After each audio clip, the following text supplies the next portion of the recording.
台北市立动物园最近办展览，介绍这冷冻动物和野生动物之间的差别，究竟有啥物款的影响？带观众朋友做回来看。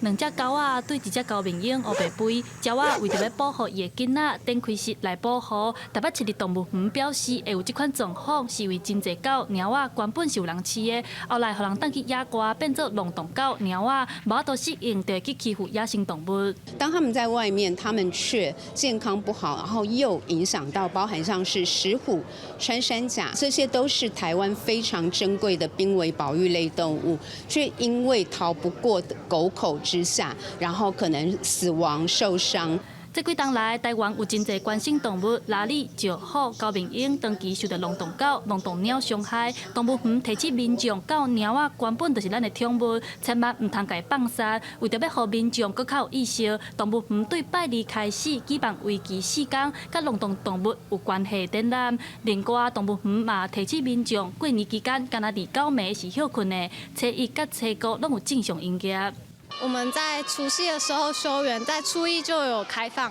一样是早上9点到下午的5点。动物园嘛会伫咧初一甲初三准备抓年开运景送互民众，望大小朋友趁过年来动物园行村，感受年节气氛。记者陈阿双、柯敏哲台北报道。